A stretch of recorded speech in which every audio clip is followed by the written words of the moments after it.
నమస్కారం. నేను doctor Sujith Reddy, consultant gastroenterologist and hepatologist, Kamineni hospitals, Kurnool. ప్రతి సంవత్సరం 28 జూలైన మనము వరల్డ్ హెపటైటిస్ డేని జరుపుకుంటున్నాము. అసలు హెపటైటిస్ అంటే ఏంటి? ముఖ్యంగా వైరల్ హెపటైటిస్ అంటే ఏంటి? వైరల్ హెపటైటిస్ అంటే లివర్‌కి సోకిన వైరస్ ఇన్ఫెక్షన్ వల్ల లివర్ లోపల వాపు రావడం. సో, దీని గురించి మనం ఎందుకు తెలుసుకోవాలి? హెపటైటిస్ వల్ల మనకు జరుగుతున్న ప్రాబ్లమ్స్ ఏంటి? సో, ముఖ్యంగా ఈ సంవత్సరము డబ్ల్యూహెచ్ఓ వాళ్ళు ఇట్స్ టైమ్ ఫర్ యాక్షన్ అనే నినాదంతో ముందుకెళ్తున్నారు.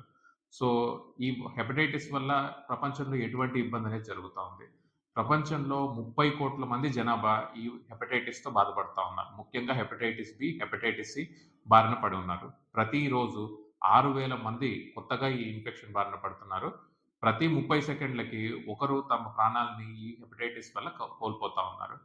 సో, మరి ఇండియాలో ఏంటి పరిస్థితి? ఇండియాలో 4-5 కోట్ల మంది హెపటైటిస్ బి, హెపటైటిస్ సి బారిన పడి దానివల్ల బాధలనేటివి పడతా ఉన్నారు. అసలు హెపటైటిస్ యొక్క లక్షణాలేంటి? హెపటైటిస్ ముఖ్యంగా 2 రకాలుగా ఉంటుంది. ఒకటి అక్యూట్ ఇన్ఫెక్షన్, రెండోది క్రానిక్ ఇన్ఫెక్షన్. హెపటైటిస్ ఏ మరియు హెపటైటిస్ ఈ అక్యూట్ ఇన్ఫెక్షన్స్ అనేటివి కాజ్ చేస్తాయి. అక్యూట్ ఇన్ఫెక్షన్‌లో జనరల్‌గా ఏంటంటే మనిషికి జాండీస్ రావడము, అంటే మూత్రం గాని, కళ్ళు గాని పచ్చబడడము, తిండి సరిగ్గా తినలేకపోవడము, జ్వరం రావడము, కొన్నిసార్లు బేదులవ్వడము, సో, దురదలు రావడము, ఇవన్నీ దాని లక్షణాలుగా ఉంటాయి. సో, జనరల్‌గా అక్యూట్ హెపటైటిస్ అనేది దానంతటనే తగ్గిపోతుంది.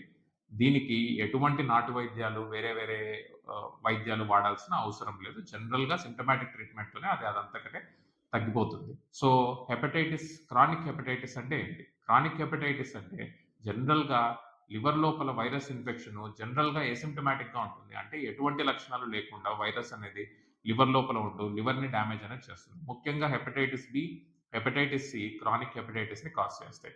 మరి లక్షణాలు లేనప్పుడు ఎలా బయటపడతాయి? జనరల్‌గా ఏదన్నా ఆపరేషన్ కోసం గాని, వేరే ఏదన్నా రొటీన్ బ్లడ్ చెకప్స్‌లో గాని, ఈ హెపటైటిస్ బి, హెపటైటిస్ సి అనేది బయటపడుతుంది. ఒకవేళ ఇలా బయటపడకపోతే మొత్తం లివర్ పాడయ్యేంత వరకు మనకు దీని లక్షణాలనేటివి చాలా సార్లు మనకు కనపడవు.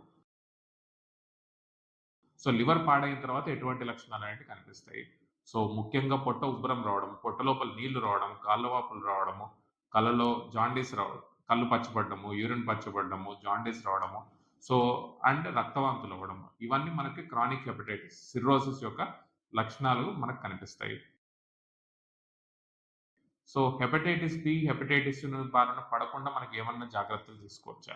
సో, ఇవి 2 విధాలుగా మనం జేసుకోవచ్చు. ఒకటి సామాజికంగా మనం కొన్ని జాగ్రత్తలు తీసుకోవడం. ఇంకొకటి మనం పర్సనల్‌గా మనం జాగ్రత్తలు తీసుకోవడం. ముఖ్యంగా మనము అక్యూట్ హెపటైటిస్ ఏ, హెపటైటిస్ ఈ అనేటివి ఫీకో ఓరల్ ట్రాన్స్‌మిషన్ అంటాం.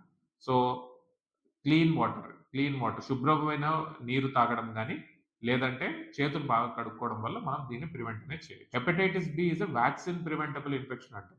అంటే దీనికి వాక్సిన్ అనేది ఉంది. మనకి యూనివర్సల్ ఇమ్యునైజేషన్ ప్రోగ్రామ్ ప్రకారము పుట్టిన ప్రతి శిశువుకి ఆహ్, హెపటైటిస్ బి వ్యాక్సినేషన్ అనేది అందిస్తా ఉన్నాము. సో, పుట్టిన పిల్లలకి వ్యాక్సినేషన్ చేయించడం చాలా ముఖ్యము. అదే 18 ఏళ్ళు దాటిన వాళ్ళకి ఎవరైతే హై రిస్క్ గ్రూప్స్ ఉంటారో, అంటే మెడికల్ పర్సనల్ గాని, ఎవరైతే ఇంజెక్షన్ నీడిల్ అబ్యూస్ కానీ, లేకపోతే high risk behaviour sexual habits ఉన్నవాళ్ళు గాని, సో వీళ్ళందరూ ఖచ్చితంగా హెపటైటిస్ బి వ్యాక్సినేషన్ పెద్దవాళ్ళు కూడా తీసుకోవాల్సిన అవసరం ఉంటుంది. సో అదే విధంగా ప్రెగ్నెన్సీలో ఖచ్చితంగా హెపటైటిస్ బి, హెపటైటిస్ సికి టెస్ట్ చేసుకోవాల్సిన అవసరం ఉంది. ఒకవేళ హెపటైటిస్ బి ఇన్ఫెక్షన్ సోకినట్లుంటే కొంతమందికి అవసరమైన వాళ్ళకి మందులనేటివి థర్డ్ ట్రైమిస్టర్‌లో అందజేయడం జరుగుతుంది. అలాగే పుట్టిన బిడ్డకి వెంటనే ఇమ్యునోగ్లోబులిన్ అందజేయడం జరుగుతుంది. దాంతో పాటు వ్యాక్సినేషన్ కూడా ఇచ్చి పుట్టిన బిడ్డకి సోకకుండా మనం నివారించేదానికి ప్రయత్నం అనేది చేయొచ్చు.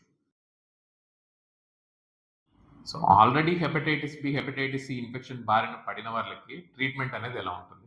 సో, హెపటైటిస్ సి ఇన్ఫెక్షన్‌కి ఖచ్చితమైన ట్రీట్మెంట్ అనేది ఉంది.